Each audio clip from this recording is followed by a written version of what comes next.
Batman has always been more than just Gotham's Dark Knight. He's a symbol, a myth, and above all, a man bound by one unbreakable rule: he does not kill. For decades, that vow has separated him from the criminals he hunts. It's what keeps him human in a city drowning in madness. But imagine for a moment a Gotham where Batman breaks that code. One moment of weakness, one death. What happens when the very foundation of Batman's mission crumbles? When the symbol of hope becomes the thing it swore to fight against? Today, we explore the unthinkable. What if Batman killed? Batman's moral compass. Why doesn't Batman kill? It's a question fans have debated for decades, but the truth runs deeper than morality. It's the very essence of who he is. Bruce Wayne's journey began in blood. As a child, he saw his parents gunned down in an alley, their lives stolen in a single moment of senseless violence. That night, Bruce could have chosen hate, vengeance, and murder, but instead, he made a vow. A vow not just to fight crime, but to ensure he would never become like the criminals he hunts. This no-kill rule is more than a principle. It's his anchor, the line that separates Batman from the monsters of Gotham. Inspired by pulp heroes like Zorro and the Lone Ranger, Batman chose a path where justice would never be confused with revenge. But that choice is also a prison. Every night, when he stares into the abyss, it's the one thing keeping him human, and the one thing that tortures him most. And Gotham knows it. Even his villains know it. The Joker, Two-Face, Riddler, each one plays their part in this endless game. A game only possible because Batman refuses to end it. If he crossed the line once, the entire balance of Gotham would shatter. His code doesn't just define him, it defines the very world he protects. The breaking point, when Batman almost killed. For a man who swore never to take a life, Batman has stood on the razor's edge of breaking his own code more times than anyone can count.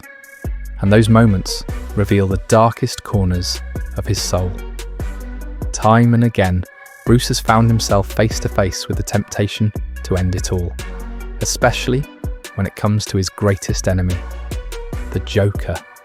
After years of death, chaos, and unspeakable cruelty, Batman has come within a breath of killing him. In The Killing Joke, after the Joker paralyzes Barbara Gordon and pushes Jim Gordon to the brink of madness, Batman confronts him. For a moment, it seems the line might finally break, but instead of blood, the scene ends with laughter. Two broken men, forever trapped in their twisted bond. And then there's hush. When Batman believes the Joker has murdered one of his closest friends, he snaps. He beats the Joker within an inch of his life, fists pounding like thunder, vengeance burning hotter than any sense of justice. It takes Gordon, another man of principle, to pull him back, reminding Batman that if he crosses that line, there's no going back. These moments show us the truth.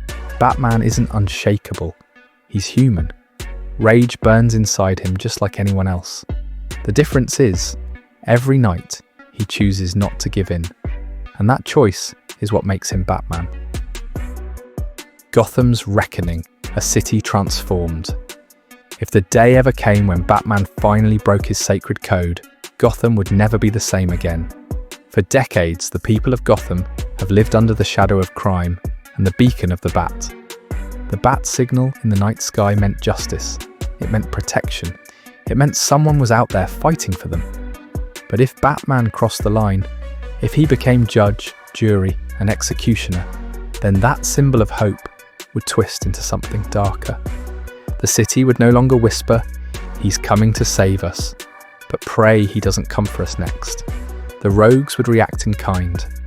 The Joker, always obsessed with proving Batman is just like him, would laugh louder than ever, or maybe fall into despair, robbed of the one thing that made their game eternal.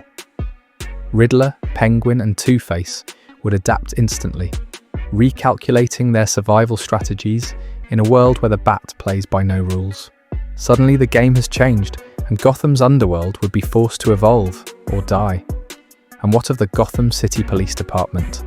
Commissioner Gordon, the one man who has always trusted Batman, would face his greatest dilemma. Can you work alongside a murderer, even if that murderer was once your closest ally? Could the law bend to justify what Batman has done? Or would Gotham's finest be duty-bound to hunt him down? In this alternate Gotham, the line between hero and monster blurs, and the city, already fragile, already scarred, would teeter on the edge of complete collapse. The unravelling, a hero's descent.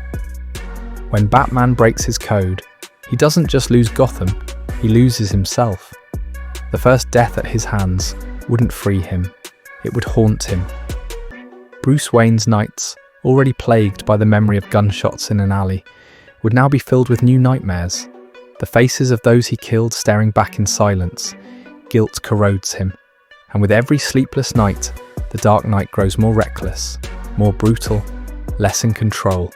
But it isn't just his mind that fractures. His family begins to crumble too.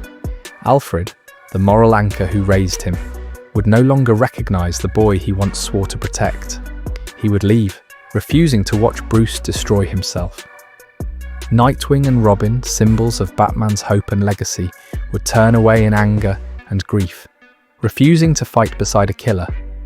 Even Commissioner Gordon, the one man who trusted the Bat above all others, would be forced to step back, unable to justify his actions. Without that foundation, Batman is left utterly alone. No allies, no family, no trust, only fear. And Gotham bends to him. The criminals no longer mock his rules or taunt his restraint. They cower, they scatter. The city may even grow quieter, but it is not safer. It is suffocated. Gotham is no longer protected by justice, but ruled by terror. In crossing the line, Batman becomes the very thing he swore to fight. Another tyrant of Gotham's shadows. Not a guardian, not a hero, but a figure of dread, closer to the monsters he once hunted than to the man his parents dreamed he'd become. This is not Batman's triumph. This is his unravelling. Redemption or ruin? When the code breaks, can the man be rebuilt? If Batman were to kill, the question becomes, is there a way back? Could the Dark Knight redeem himself? Or would that single act forever poison his crusade? Perhaps redemption lies in silence. A self-imposed exile, Batman vanishing into the shadows, never to wear the cowl again. Not because Gotham no longer needs him, but because he no longer deserves to stand as its symbol. His penance would be absence, leaving others like Nightwing or Batgirl to carry the torch he dropped. Or maybe there is no redemption at all. Maybe that one act marks a permanent transformation. The Batman who kills is no longer a protector, but something darker, an anti-hero, a tyrant, a figure feared even by those who once loved him. In this path, Gotham doesn't just lose its guardian, it gains another villain, hidden beneath a familiar mask. And no matter the outcome, one truth is inescapable. Batman's legacy would never be the same. Even if forgiven, Gotham would never forget. His symbol would always be stained, his mission forever questioned. The bat signal would flicker in the night sky, not as a beacon of justice, but as a reminder of a single choice that changed everything. And so we're left with the ultimate question, a question as heavy as Gotham's darkness itself. Does a single kill truly destroy Batman's mission, or does it redefine what it means to be the Dark Knight? Batman's story has always been more than fists, gadgets, and shadows. It's about the razor-thin line between justice and vengeance, a line that defines him, and in many ways defines Gotham itself. If that line were ever broken, the stakes wouldn't just be a dead criminal, it would be the death of the very idea of Batman. Gotham's protector would become its warning. Its symbol of hope would turn into a reminder of fear. And in the end, it was never the Joker, Bane, or the Penguin who posed the greatest threat to Batman. It was the code, the vow, the line he swore never to cross. Because once crossed, there's no way back.